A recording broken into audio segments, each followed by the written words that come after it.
안녕하십니까 여러분, 반갑습니다. Generative AI, 그러니까 GAI를 이용한 데이터 분석과 고객 경험 디자인 수업을 시작하겠습니다.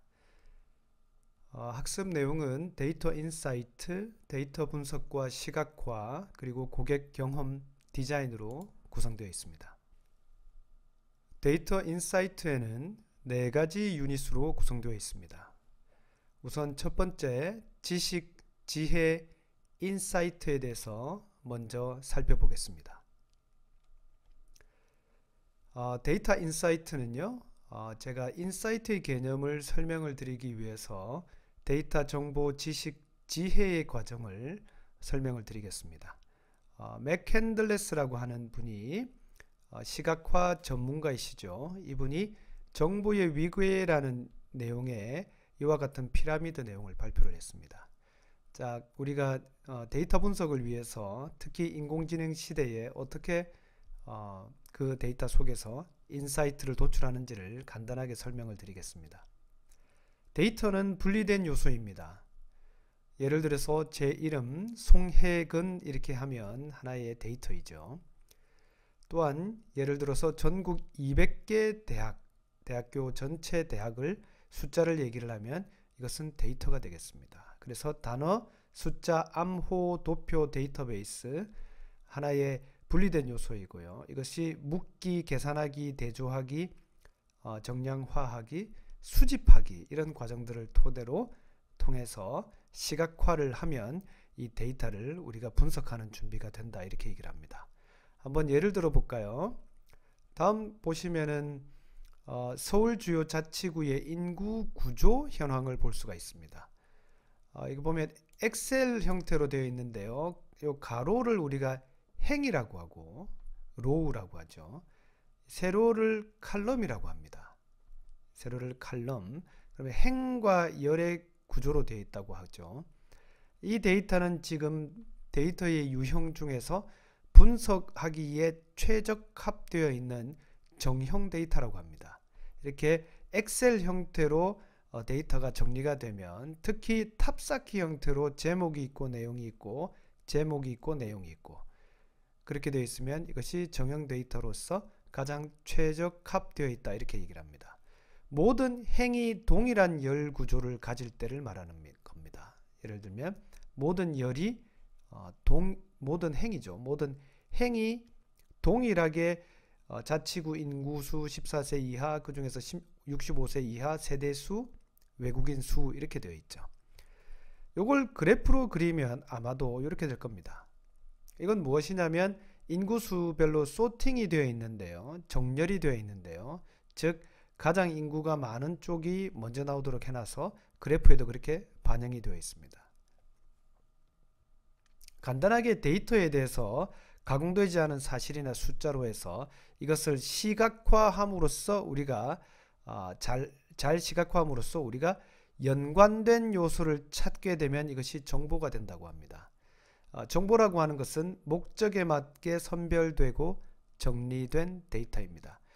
예를 들면 전국의 200개 대학교 중에서 1500명 이상을 모집하는 대형 규모 대학 중에서 미래융합대학이 있는 대학 하면 정보가 됩니다. 그러니까 연관되었죠. 이 개별적으로 분리되어 있는 대학교들이 그 중에 1500명 이상 그리고 그 안에 미래융합대학이 있는 이렇게 연관되었죠. 그래서 여기 보시면 여과하기, 필터죠. 필터, 순서짓기, 연관짓기, 대화하기, 비교하기, 문장 단락, 수식, 개념, 아이디어, 질문, 단순, 스토리 등이 이렇게 연관되어 있으면 이것을 정보라고 합니다. 그러니까 데이터보다 더 정리가 된 것이 정보라는 것이죠. 이것은 설계의 문제입니다. 즉 디자인의 문제입니다. 정보를 어떻게 디자인을 하느냐에 따라서 우리에게 유용한 내용이 들어올 수도 있고 아닐 수도 있다는 얘기죠. 그렇게 돼서 이 정보가 조직화되면 화제, 이론, 이치, 개념화되면 우리가 구조화시키죠. 해석하고 평가하고 해체하고 분리를 시킨다는 거죠. 그렇게 하면 지식이 됩니다.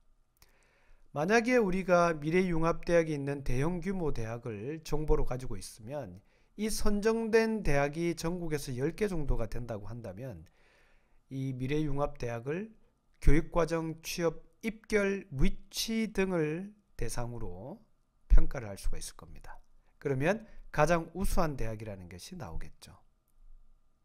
그럼 여기 매핑이 됩니다. 하나씩 연결하는 것이죠. 하나씩 대응시키는 겁니다. 이걸 우리가 지식이라고 합니다.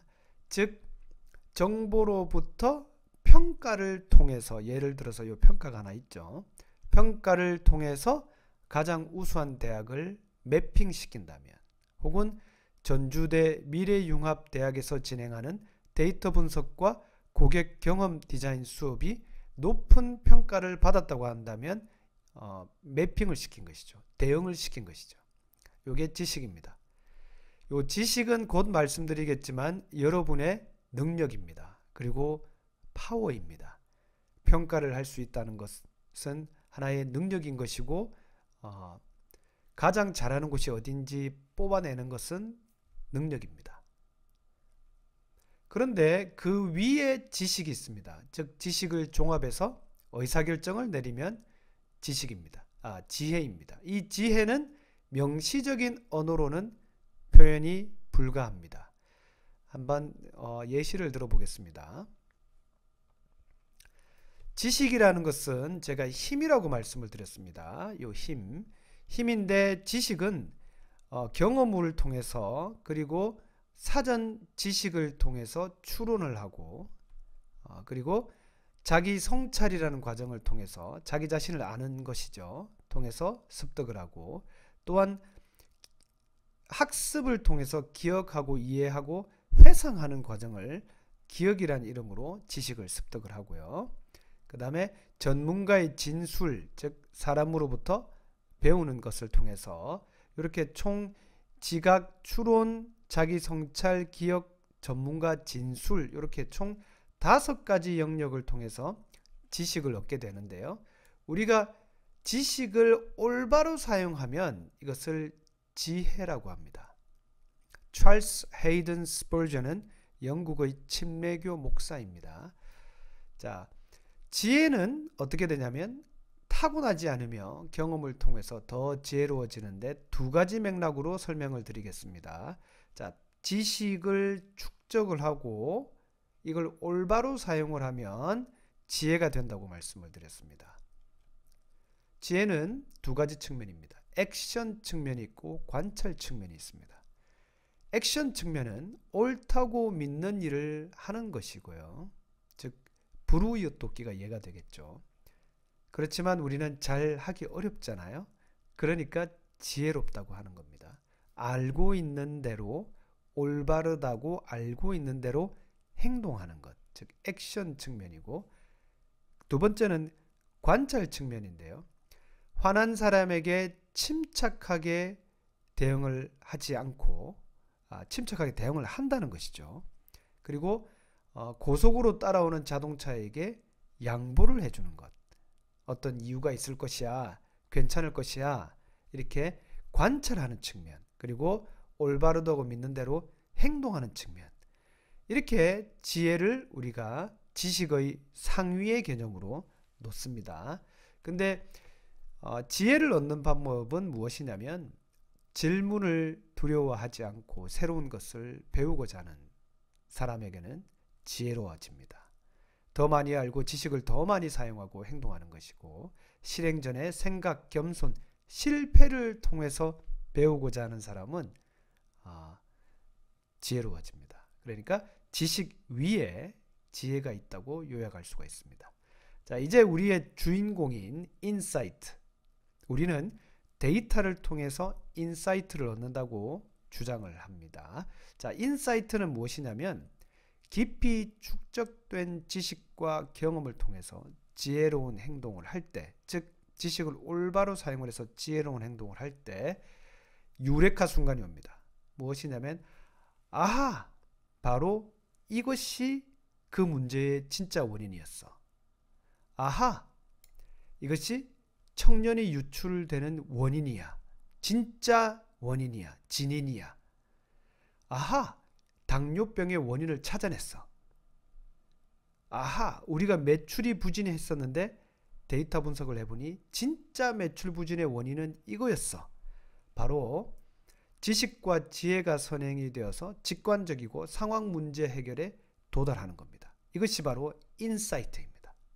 꾸준한 지혜를 통해서 우리가 향상시킬 수 있다고 할 수가 있습니다.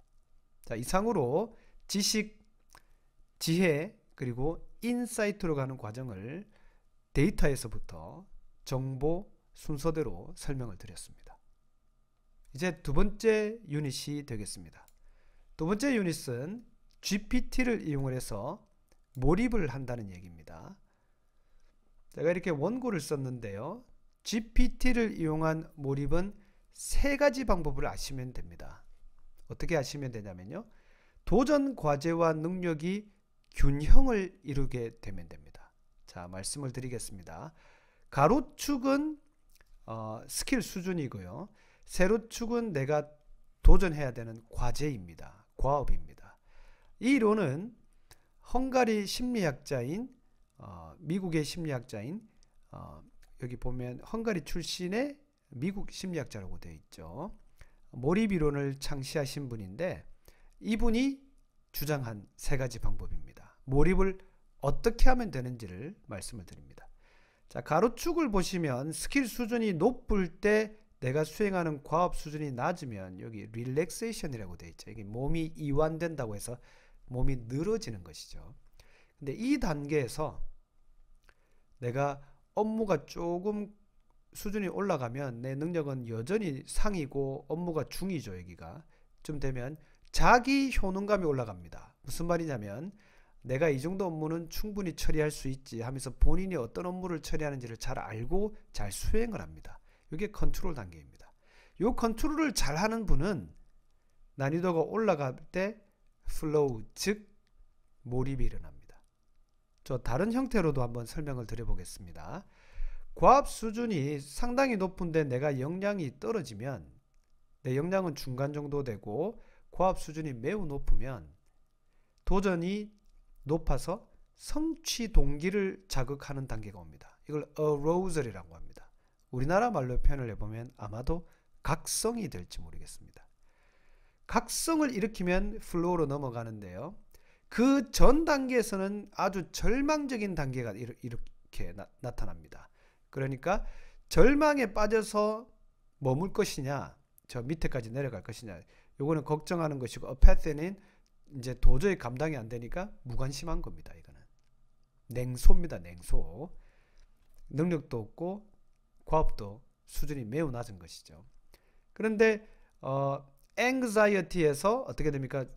수준을 높이면, 자기의 업무 실력을 높이면 arousal 단계로 올라갑니다. 거기에서 자극을 제대로 받아서 열심히 해서 능력을 기르면 flow가 일어나는 것이죠. 그러니까 flow는 두 가지 측면에서 볼 수가 있습니다. 내가 수행해야 되는 과업보다 역량이 뛰어날 때, 그때 자기 효능감을 잘 발휘해서 업무를 통제를 하면 몰입이 일어날 수가 있고요. 과업이 계속 괜찮은 업무들이 계속 떨어진다는 것이죠. 그 다음에 내가 가지고 있는 수준보다 내가 수행해야 되는 업무가 더 힘들면은 이때 각성을 하는 사람만이 플로우로 간다는 겁니다. 늘어지지 않고 업무를 기쁜 마음으로 자기 효능감을 높여서 통제를 하는 사람은 플로우로 간다는 얘기고, 각성을 하는 사람은 플로우로 간다는 얘기입니다. 자, 이것이 플로우의 첫 번째 원리고요. 두 번째는 명확하게 목표를 설정을 하는 것입니다. 이 내용은 여러분들 누구나 잘 아실 겁니다. 영어 성적을 높이겠다고 목표를 정하면 단순하게 영어 성적을 높이겠다는 아주 포괄적이죠. 그러지 않고 구체적으로 몇 점까지 달성하겠다? 언제 달성하겠다? 그럼 오늘 내가부터 어느 학원을 하루에 몇 시간 동안 어떤 방법으로 온라인으로 하든지 직접 방문을 하든지 이렇게 구체적으로 얘기를 하는 것입니다. 세 번째는 바로 GPT가 즉각적인 피드백을 줍니다. 예를 들면 코딩 실습에서 작성한 코드가 바로 GPT는 답을 알려줍니다. 실행되지 않을 때 오류 메시지가 바로 알려줍니다. 그래서 바로 수정을 해줍니다. 문법이나 논리 오류를 바로 수정할 수가 있습니다. 즉각적이고 구체적인 피드백은 행동과 결과의 인과관계를 분명히 인식하게 하며 학습자가 몰입 상태로 자연스럽게 진입하도록 유도합니다. 즉 flow는 물이 고이면 썩죠. 그래서 우리 뇌에서 flow, 즉 머리가 흘러간다 하면 이것이 바로 주변의 경계가 사라지고 본인이 어느 상태에 있는지를 잊게 되는, 모든 주변 상황을 관심으로부터 벗어나게 되는 몰입 상태로 빠져든다는 것입니다. 이상으로 몰입 원리 3가지 원리를 설명을 드렸습니다. 첫 번째는 자기 업무 스킬에 맞는, 수준에 맞는 과업을 수행해야 됩니다. 두 번째는 명확한 목표를 설정을 해야 됩니다. 세 번째는 즉각적인 피드백이 있어야 됩니다. GPT는 이 3가지를 모두 여러분들에게 수행해 줄 것입니다. 세 번째 유닛입니다. 데이터 유형입니다. 데이터에는 정형, 반정형, 비정형 데이터가 있습니다. 정형 데이터는 제가 엑셀 데이터를 예시로 보여드린 것 같이 행과 열로 구성되어 있는 데이터베이스 또는 엑셀에서 바로 분석이 가능한 데이터입니다. 이 데이터가 가장 완전한 형태의 데이터이기 때문에 여러분들은 여러가지 형태의 파일을 볼 수가 있습니다. 그 중에 하나가 CSV와 XLSX, 즉 엑셀 파일입니다. 뒤에 X가 붙는 것은 최근 버전에서 나타나는 현상입니다. 이것이 엑셀 파일이라는 뜻이죠. 예를 들면 매출액, 고객수, 포스 데이터, 포인트 온 세일이죠. 즉 마트 같은 데서 바코드를 이렇게 탁 누르면 나오는 그런 데이터들이죠. 그 다음에 설문 결과 형식, 이런 파일들은 CSV나 엑셀 파일은 다 정형 데이터라고 합니다. 구조가 정의가 된 거죠. Structured 데이터죠. CSV는 Comma Separated Value의 약자로서 쉼표로 구분된 표 형식 데이터입니다. 그 다음에 반정형은 구조는 있는데 완전한 규격은 아닙니다. 이것은 웹페이지 있죠. 이 웹페이지 디자인은 보면 HTML 코드라고 하는데 홈페이지가 이렇게 되어 있습니다. 그 다음에 XML, JSON, 로그 데이터 등인데 XML은 뭐냐면 Extensible Markup Language라고 해서 데이터의 구조와 의미를 태그, 이렇게 꺽쇠로 되어 있는 걸 태그라고 하거든요. 제가 여러분들에게 아주 효과적으로 전달하기 위해서 중요한 용어들은 중요하다고 말씀을 드리겠습니다. 태그는 상당히 중요한 말입니다. 이게 보시면 이렇게 꺽쇠 이렇게 돼 있죠. 이걸 태그 형태로 표현한다 이런 겁니다. 학생의 이름은 역슬래시 돼 있으면은 이름이 이제 열었고 이름을 끝내고, 나이도 열었고 역슬래시 하면 나이를 끊는다 이런 뜻입니다. 닫는다는 뜻입니다. 그다음 학생 열었고 학생 닫았죠. JSON은 태그로 형태가 되어 있지 않고 키와 데이터 키라고 하면 속성이죠. 데이터 예를 들면 이름, 나이 이런 겁니다. 학생일 경우에 이름과 나이는 상당히 중요한 속성이 되죠. 값을 같이 나타냅니다. 예를 들면 경량화된 형태인데 name 홍길동 쉼표 나이 21 이렇게 돼 있죠. 지금 표준이 이렇게 XML로 되어 있어 이게 존재하지만 이건 용량을 많이 차지한다는 단점이 있대요. 왜냐하면 이게 꺽쇠로 다 표현을 하기 때문에. 근데 JSON은 경량 데이터 교환 형식이기 때문에 JSON 형태가 상당히 부피가 작고 괜찮습니다. 그래서 data.go.kr과 같은 공공 데이터 포털에서 데이터를 다운받으실 때는 XML, JSON 이런 형태의 파일이 많이 존재합니다.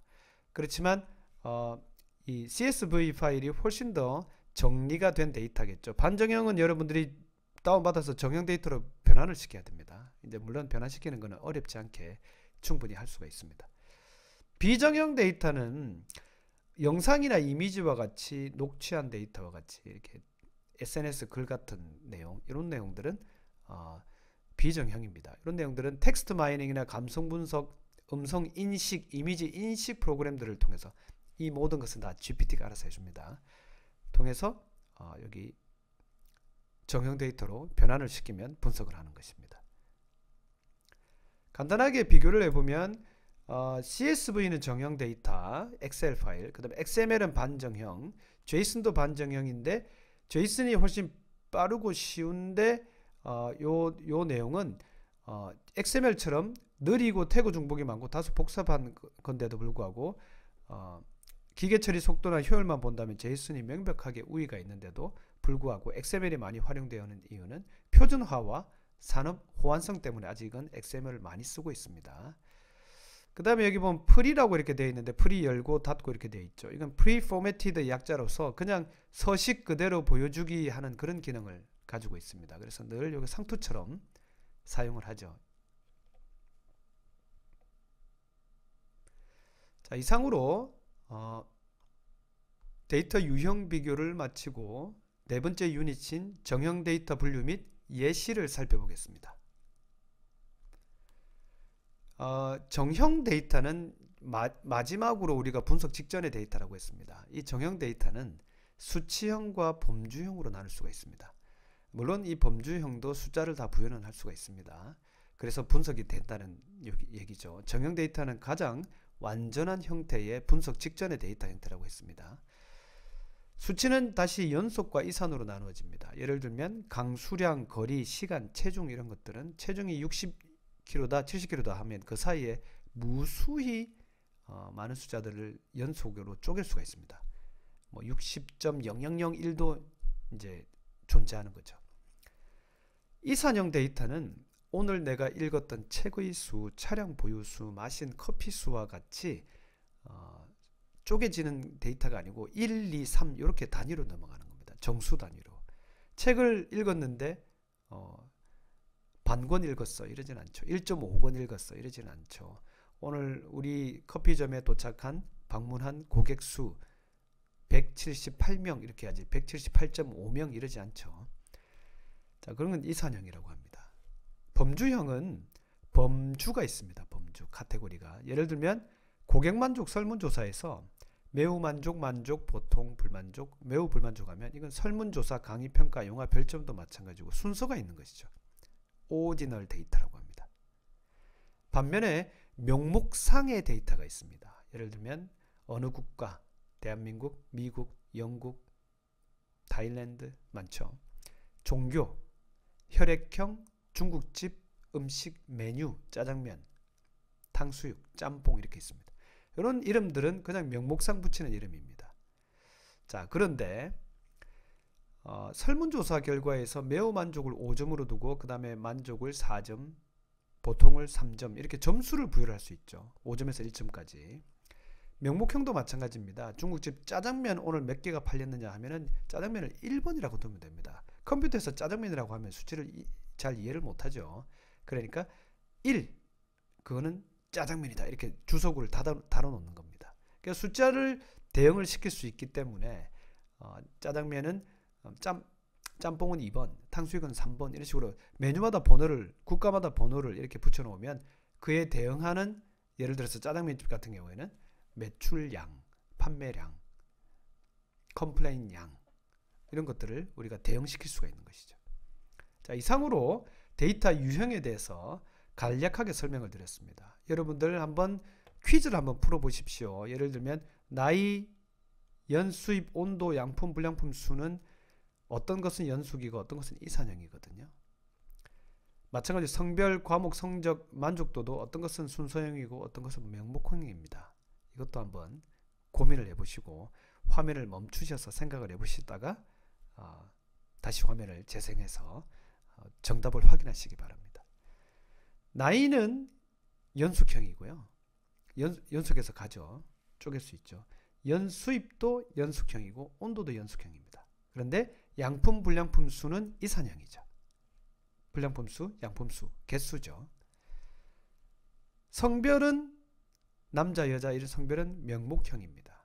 과목, 성적, 만족도는 다 순서가 있죠. 이상으로 정형 데이터 분류를 마치겠습니다. 이로써 데이터 인사이트에 대한 기본적인 내용을 모두 마쳤습니다. 두 번째는 데이터 분석과 시각화입니다. 첫 번째 유닛으로 데이터 분석의 정의 및 절차를 간략히 말씀드리겠습니다. 이번 시간부터는 두 번째 단원부터는 GPT 데이터 분석 실습이 있습니다. 데이터 분석이라고 하는 것은 원시 데이터를 수집, 가공, 분석을 통해서 과거를 이해하고 현재를 진단을 하고 미래를 예측하는 활동입니다. 또는 데이터 분석을 통해서 비즈니스 프로세스를 구성을 하고 의사결정을 개선하며 비즈니스 성장을 증진할 수가 있습니다. 예를 들면 이렇습니다. 프로세스라고 하면 일련의 활동과 작업을 체계적으로 연결한 흐름인 것이죠. 이 흐름을 고객 중심적으로 하겠죠. 구성을 하겠죠. 제조업 같은 경우에는 주문에서 납품 프로세스가 있습니다. 고객 주문을 제품 생산 및 배송으로 연결하는 것이죠. 흐름을 보시면 접수, 재고 확인, 생산 계획 수립, 원자재 조달, 제품 생산, 품질 검사, 포장 및 출고, 배송 및 납품, 사후 서비스와 같은 일련의 절차를 거칩니다. 서비스업 같은 경우는 또 이랬죠. 호텔 예약 접수를 할 때는 요청이 들어오고 접수를 받죠. 예약을 확인하고 결제를 처리하고 체크인을 준비를 하고 체크인을 하고 체류 중 서비스를 제공하고 체크아웃을 합니다. 이런 과정들이 바로 프로세스라고 합니다. 비즈니스, 즉 돈을 벌기 위한 영리 활동이죠. 자, 이제 데이터 분석을 한번 사례를 살펴보겠습니다. 요 왼쪽에 그림이 하나 있는데요. 서울시 교통사고 사망자 대비 이륜차 사고 사망자입니다. 예를 들어서 2023년도에는 총 304건의 교통사고 중에서 교통사고 건이 있었고 이륜차는 39건이 있었습니다. 자, 이 그래프를 한번 진단을 해보시죠. 이건 데이터를 시각화한 내용인데요. 어떤 문제점이 보이시나요? 화면을 잠시 멈추시고 한번 생각을 해보시고 제 설명을 한번 들어보시기 바랍니다. 이 그래프는 교통사고 사망자 수는 줄어드는 것처럼 보이지만 이 빨간색으로 테두리 쳐져 있는 숫자는 늘어나고 있음에도 불구하고 마치 똑같이 작아지는 것 같죠. 혹은 전혀 차이가 안 느껴지는 것 같죠. 그래서 이 데이터는 요 39, 49, 50은 별도의 꺾은 선형으로 표현하면 좋습니다. 그럼 요 두 가지 뜻은 이쪽에 오른쪽에 보조축으로 두면 되는 것이죠. 그 다음에 이륜차 교통사고 건수를 봤더니 21년부터 25년도까지 가상의 데이터입니다. 쭉쭉 갔더니 최고조를 찍었습니다. 그러면 24년부터 왜 급격히 성장하는지를 원인 분석을 하겠죠. 아까 제가 데이터 인사이트에서 말씀드렸습니다. 이륜차 교통사고 건수가 24년부터 급격히 늘어나고 있는데 그 진짜 원인은 무엇일까 해서 찾아내게 되면 데이터로부터 인사이트를 얻는 것이 되겠죠. 데이터 분석 절차는 기본적으로 이렇습니다. 공공민원 데이터 처리 및 분석 프로세스를 예시로 살펴보면 원시 데이터를 분류를 합니다.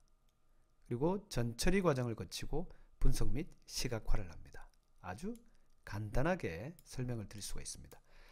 그 다음에 민원 내용을 카테고리화한 내용을 예시를 지금 보여주고 있는데요.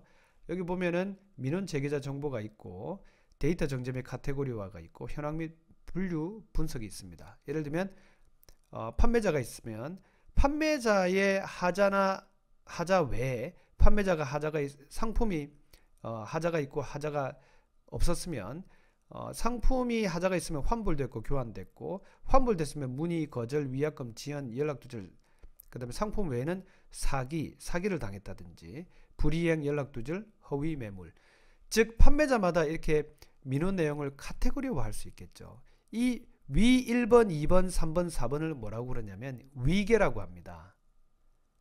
요거 아주 중요한 개념입니다. 데이터 분석을 할 때 여러분들은 이 내용이 정말로 중요하다는 것을 알게 될 겁니다. 요 제일 밑에 이런 것들을 뭐냐면 하나의 속성이라고 합니다. 특성. 요 원인들을 더 이상 쪼갤 수 없는 단계가 제일 마지막 단계이고요. 그 다음 단계가 이거보다 상당히 한 단계 위라고 합니다. 즉 불이행, 연락두절, 허위 매물을 한마디로 표현하면 사기라고 하는 것이고 문의 거절, 위약금 지연, 연락두절 이런 것들을 환불이라고 상위 개념의 단어를 혹은 교환이라고 붙일 수가 있는 겁니다. 상품이 하자가 환불 또는 교환이라는 것은 상품 하자라는 이름을 표제어를 붙일 수 있다는 것이죠. 자, 이렇게 상위 개념, 하위 개념으로 분류하는 것을 늘 연습을 해 두시기를 바라겠습니다. 하나씩 살펴보시면 원시 데이터는 민원 제기자의 정보를 품목정보, 지역정보, 연령정보, 상담기관, 처리정보로 분류해서 수집을 하면 이것이 원시 데이터가 되겠습니다. 앱이나 웹, 전화 등 어떤 플랫폼으로 민원이 접수되었는지 혹은 사용자가 작성한 자유 형식의 민원 텍스트인지 살펴보는 겁니다. 그런 다음에 이제 전처리를 하는데요. 여기서는 화면을 잠시 멈춰 두시고 여러분들이 학습을 해 두시기 바랍니다. 로우 데이터의 품질을 향상시키기 위해서 수행하는 사전 정제, 우리 기름 정제한다 이러죠. 깨끗하게 만드는 과정입니다. 여기에는 결측치 처리, 이상치 탐지, 정규화 및 스케일링, 인코딩, 특성 선택 추출, 카테고리화 이렇게 나눠집니다. 아까 카테고리는 보셨죠? 예를 들어서 전자기기나 소형 가전제 제품, 대형 가전은 그냥 가전제품으로 이렇게 상위 개념의 이름으로 넣을 수가 있다는 겁니다. 그 다음에 표준화 이렇게 나눠집니다. 결측치는 없는 데이터가 있는지를 보고 인접한 데이터의 중앙값이나 평균값으로 대체하면 됩니다. 이상치는 이제 제거를 하면 되는데 이걸 어떻게 찾느냐면 통계적 기준에 의해서 나중에 저 평균과 표준 편차의 개념을 설명을 드릴 텐데 표준 편차의 3배수 이상을 벗어나는 데이터가 있으면 그건 너무 이례적이다 해서 이상치라고들 표현을 합니다. 그러면 제거하면 됩니다. 정규화 및 스케일링은 변수 간의 단위를 조정을 하는 겁니다. 단위의 차이를 조정하는 겁니다. 예를 들면 키하고 몸무게하고 단위가 다르죠. 키는 킬로그램이고 키는 몸무게가 킬로그램이고 키는 센티미터죠. 그러니까 킬로그램과 센티미터가 단위가 달라서 수치가 같은 75kg하고 75cm가 같지가 않죠. 수치는 같지만 자, 이런 걸 스케일링 또는 정규화라고 합니다. 이것을 맞추어 주는 겁니다. 인코딩은 범주형 데이터를 수치형으로 변환하는 것입니다. 제가 말씀드렸지만 매우 만족을 5점을 준다든지 이런 것들이 이제 인코딩이라고 하는 것이죠. 특성을 도출해냅니다. 분석 목적에 맞는 변수만 남기고 변수를 추출한다는 것이죠. 카테고리화는 설명을 드렸고 표준화는 처리기관의 명칭, 지역명 등 통일된 형식으로 정리하는 것입니다. 자, 이렇게 해서 데이터가 깨끗해지면 여기 보면 분석 항목들이 보면 민원 제기자 분석, 연령, 지역 이런 것들이 다 변수가 되는 겁니다. 그 다음에 특징, 처리 결과, 민원 내용 분류, 그 다음에 내용별로 분석하고 분류별로 특징을 파악을 하고 빈도 이런 데이터들, 발생 빈도, 원인 규명 및 개선 방안 이런 내용들이 다 변수 도출을 통해서 해결할 수 있는 최종 결과입니다. 결과는 원인을 규명을 하고 개선 방안을 도출하는 것이죠. 제가 여기 우측에 살짝 그래프를 뒀는데요. 좀 확대해서 보여드리겠습니다. 지역별로 상담 건수인데 이게 지역별로 상담 건수고 이제 요 위에 요 꺾은 선으로 되어 있는 숫자는 인구 10만 명당 지역별 상담 건수이죠. 그러니까 이 각 지역별로 인구가 너무 많으니까 편차가 많으니까 10만 명당은 어떻게 되는지를 보면 여기 울산광역시가 제일 높은 거로 나오죠. 자, 이런 식으로 시각화를 시키는 것이 아까 데이터에서 분석이라고 말씀을 드렸습니다. 여기 보시면 제가 간단하게 실습을 이용을 한 데이터를 좀 소개를 할 텐데요. 첨부한 데이터를 이용하여 탐색적 데이터 분석을 실시하시오. 요 데이터 있죠. 요 데이터를 가지고 제가 복사해서 한번 실습을 한번 하면서 보여드리겠습니다. 자, 그러면 제가 요 데이터, 엑셀 데이터가 있는데 요 데이터를 제가 한번 복사를 해 보겠습니다. 복사를 해서 여기다 지금 붙여 넣는 것이죠. 요 화면은 무엇이냐면 챗 GPT 유료 버전입니다. 지금. 그런 다음에 여기 보시면은 제가 방금 Shift를 누르고 엔터를 쳤는데 이제 여기 데이터가 하나씩 한 줄씩 밀리는 겁니다. 자, 이렇게 첨부한 데이터를 이용하여 탐색적 데이터 분석을 실시하시오. 포함사항은 데이터 기술 통계랑 분석 및 시각화 이렇게 되어 있습니다. 이렇게 해서 엔터를 치시면 이제 작업을 할 거거든요.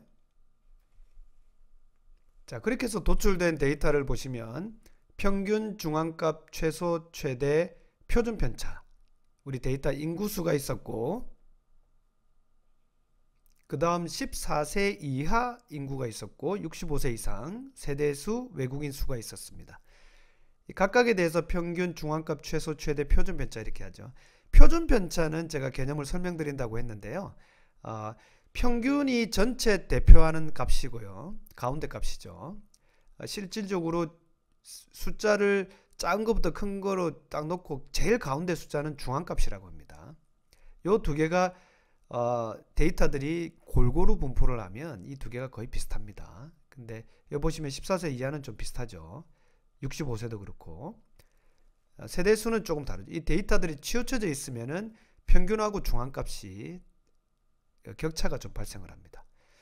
자, 그건 참고로 아시면 되고요. 표준 편차는 이 데이터들이 얼마만큼 흩어져 있는지를 나타냅니다. 이건 이제 인구수는 전체는 단위가 이 45만 이렇게 되어 있기 때문에 편차는 당연하게 크겠죠. 근데 숫자가 좀 작은 숫자들, 요 두 개는 숫자가 작잖아요. 작은데 보시면 표준 편차가 여기 65세 이상 인구 데이터가 표준 편차가 크죠. 14세 이하보다. 아니나 다를까 이 두 개 데이터가 14세 이하의 데이터가 평균하고 중앙값이 조금 더 가깝죠. 그죠? 2만 정도 차이가, 2천 정도 차이가 안 나죠. 여기는 이제 3천 정도 차이가 나죠. 그죠? 그러니까 표준 편차가 작다라는 것은 데이터가 그만큼 안정적이라는 뜻입니다. 그렇게 이해를 하시면 됩니다.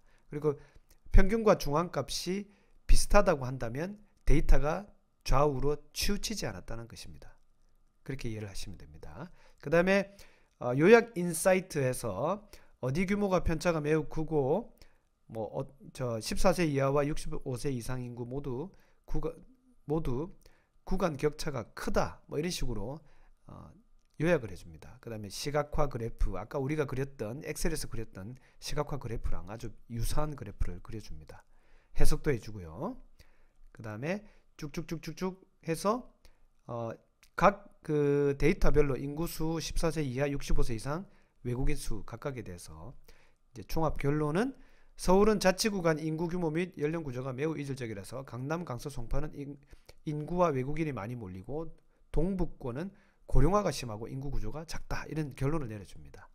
미래에는 어떻게 되냐면 교육정책을 하려면 송파, 강서, 강남이 수요가 좀 있고 고령복지정책은 강북, 도봉, 은평이 필요하고 외국인 지원정책은 송파, 강서, 강남이 필요하다. 왜냐하면 외국인 인구수가 많다고 이렇게 나온 것이죠. 자, 이렇게 실습을 마치도록 하겠습니다. 이번에는 두 번째 유닛인 데이터 시각화를 정의하고 실습을 한번 해보겠습니다. 시각화는 이렇게 시각적으로 표현하는 것입니다. 차트나 그래프로 표현하는 것이죠. 도표 또는 차트는 수치를 비교하는 것, 그래프는 다음에 보시는 바와 같이 그림으로 이렇게 표현하는 것이라고 이해하시면 되겠습니다. 보시면 한 장의 그림이 책 한 권의 설명보다 더 설득력 있다로 이해하시면 될 텐데, 보시면 이제 실습을 한번 하실 텐데요.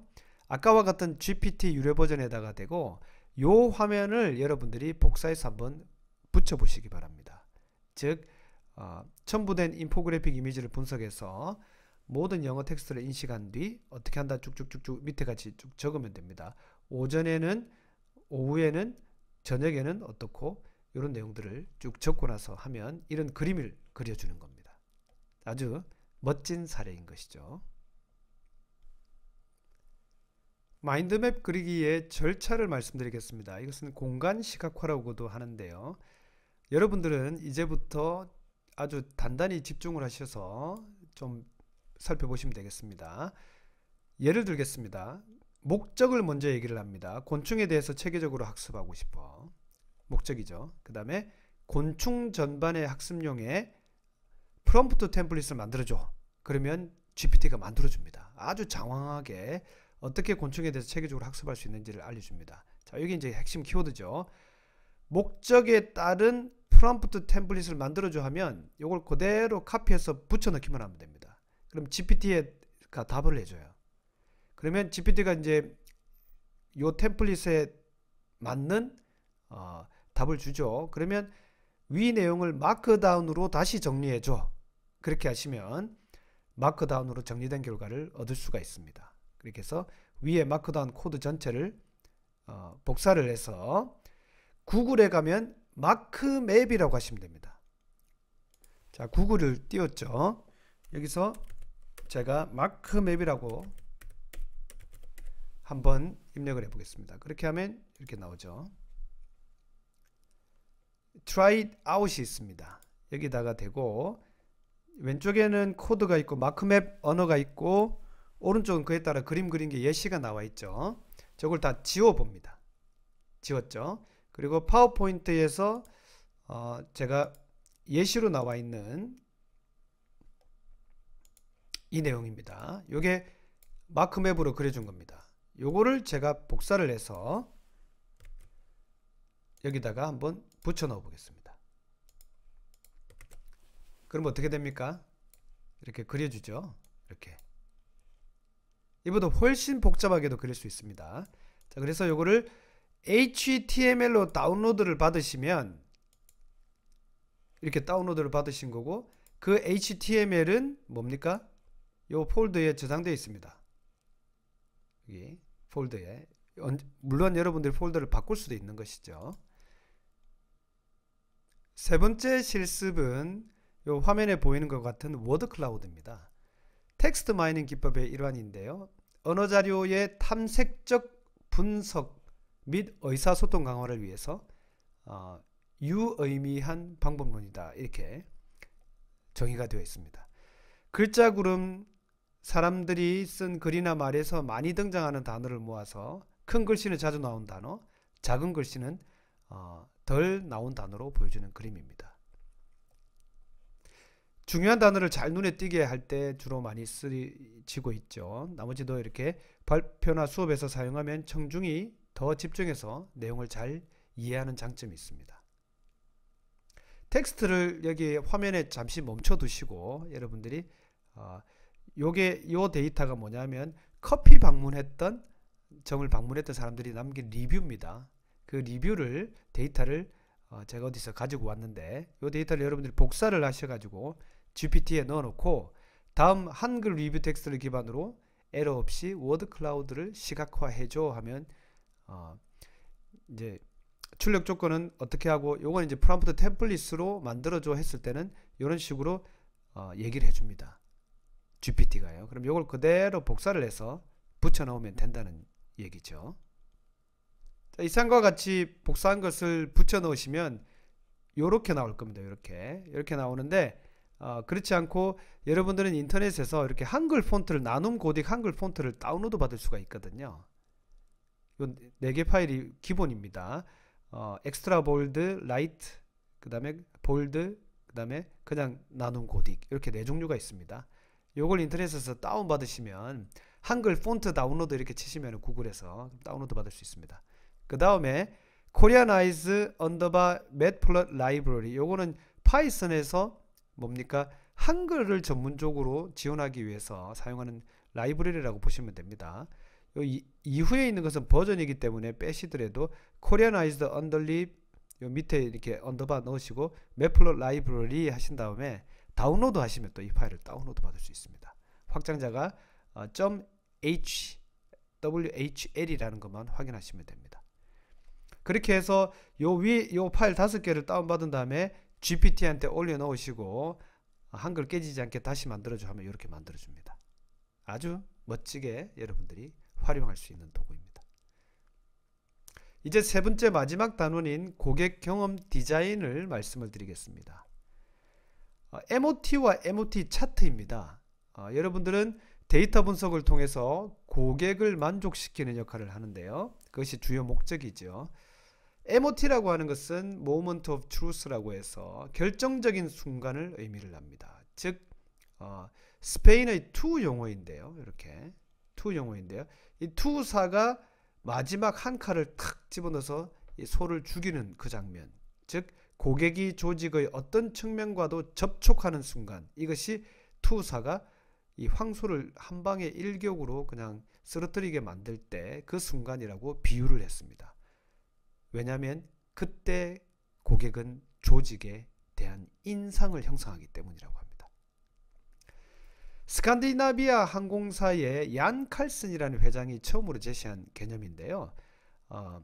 39살의 젊은 나이에 사장으로 부임해서 최대의 위기를 극복을 하고 오늘날의 저가 항공사의 모델이 되었습니다. 아주 대단한 성공을 거둔 그런 회사입니다. 이 스칸디나비아 항공사의 사장인 얀 칼슨이 주장한 MOT 개념은 아직도 서비스 경험 디자인에서 매우 많이 사용되고 있습니다. MOT는 고객 중심적인 사용이고 경험 품질을 나타내는데 직접적으로 사용되는 개념입니다. MOT 차트에서 핵심은 바로 고객 여정 단계마다 MOT 포인트를 넣고, 즉 고객과 직원이 접촉하는 포인트를 넣고 기대치와 경험치에 대한 격차 분석을 하는 겁니다. 그 다음에 감정 라인도 넣고 개선 아이디어도 넣는 것이죠. 예를 들면 이렇습니다.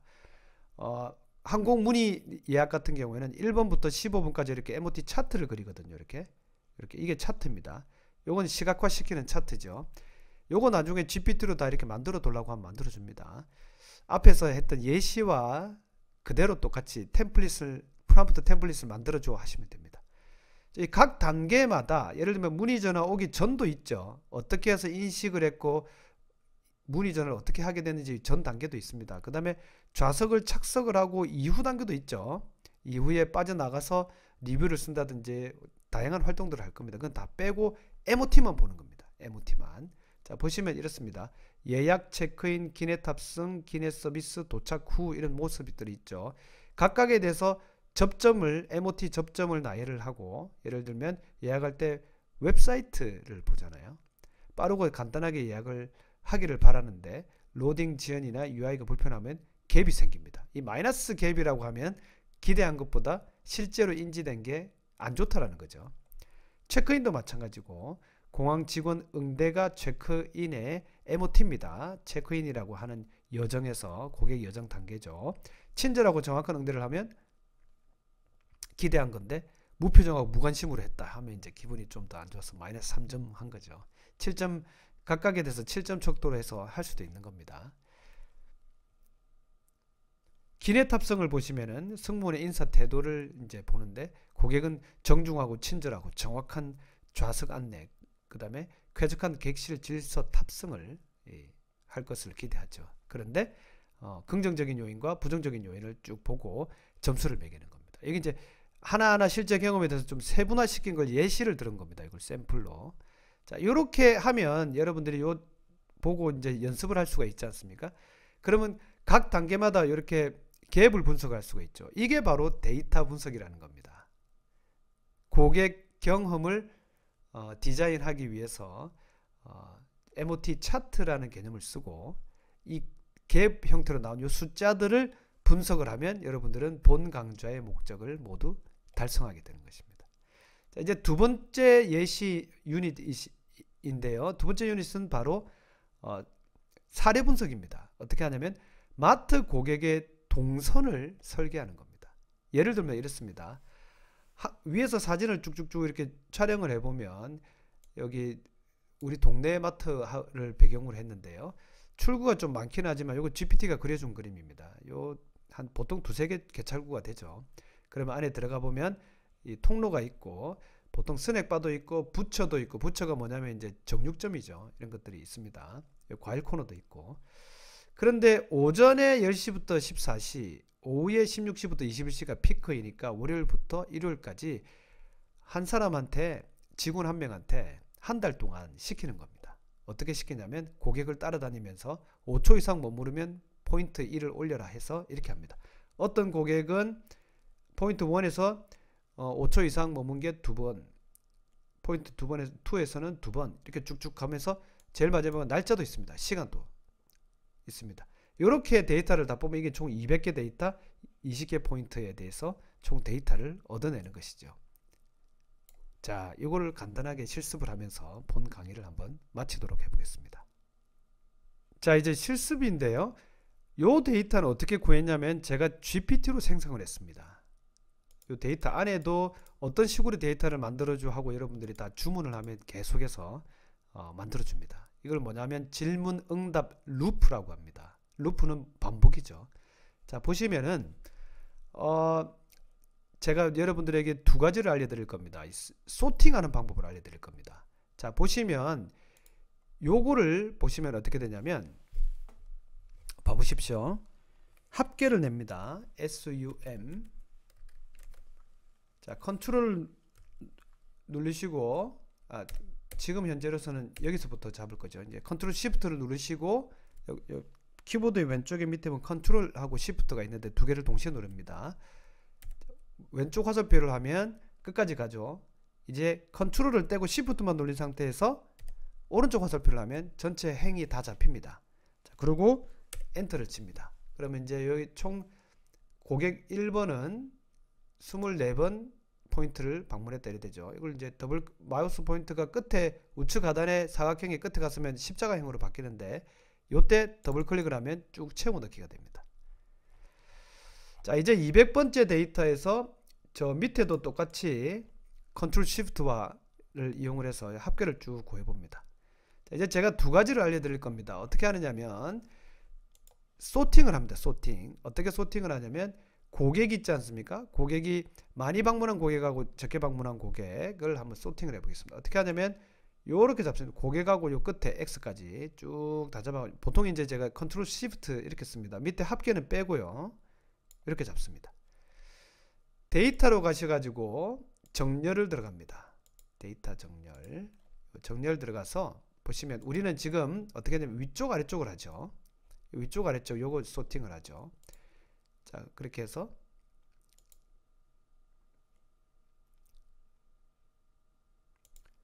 열 X를 찾습니다. 열 X. 열 X 요거 있죠, 요거.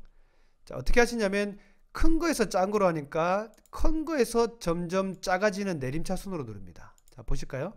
이거 제일 높죠? 자, 그러면 많이 방문한 고객과 적게 방문한 고객, 많이 방문한 30번 정도 넘고 적게 방문한 고객은 3, 4번 이렇게 나눠지죠. 자, 이제 그 다음에는 여기 밑에 여기를 소팅을 할 겁니다. 자, 보십시오. 이번에는 여기 X열은 빠졌죠. 어떻게 되냐면 요 행만 지금 열 P1부터 P20번까지 있는 요 데이터까지만 소팅할 겁니다. 이제는 왼쪽에서 오른쪽으로 소팅을 하는 것이죠. 그래서 정렬로 들어가셔서 옵션을 왼쪽에서 오른쪽으로 바꾸시고 이번에는 합계가 202에 있습니다. 요 보면은 202에 있습니다. 요 있죠. 202 행에 있습니다. 그 다음에 요것도 똑같습니다. 오름차순이 아니고 내림차순으로 하면 큰 거부터 작은 거로 쭉 소팅이 되죠. 자, 요렇게 소팅을 하게 되면 과연 얼마나 이 데이터가 유용한지를 이제부터 엑셀에서 설명을 드리도록 하겠습니다. 자, 이 데이터의 소팅이 지금 화면에 보이는 대로 다 완료가 되었다면 이제 여러분들은 어떻게 하냐면 이렇게 합니다. 고객 동선을 세그먼트, 즉 분류를 합니다.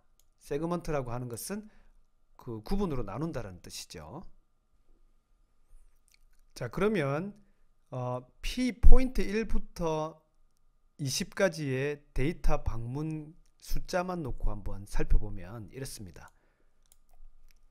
평균 1, 2회 정도 고르게 방문하면 기본형이라고 하고 특정 P에서 매우 높은 방문 수를 보인다면 집중형 핵심 구매라고 보고 이제 날 잡고 오는 거죠. 일주일에 한 번씩. 외국에는 이런 고객들이 상당히 많습니다. 그 다음에 대부분 방문이 1회 수준이면 경량 간단 쇼핑 고객이라고 딱 3개의 클러스터만 한번 나눠 보면 자, 클러스터 기본형은 핵심 상품, 야채나 정육과 같은 고기와 같은 거, 가공식품의 묶음 프로모션이 적합해 보입니다. 왜냐하면 대표 패턴이 정육점 야채를 사고 그 다음 가공식품, 그 다음에 계산대 이렇게 보인다는 거죠.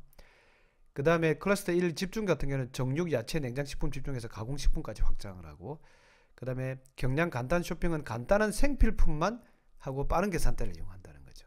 그러니까 동선을 알면 고객이 어디에 시선이 머물고 거기에서 어떤 감정을 느낄 것이며 이것이 어떤 행동으로 나타나는지 경로를 전략적으로 조정할 수가 있다는 겁니다. 동선을 제가 하나만 예시를 들어보면 만약에 20번이 정말로 잘 안 팔리는 곳이고 그리고 1번이 정말로 많이 팔린다면 20번하고 1번은 같이 묶어놔야 됩니다.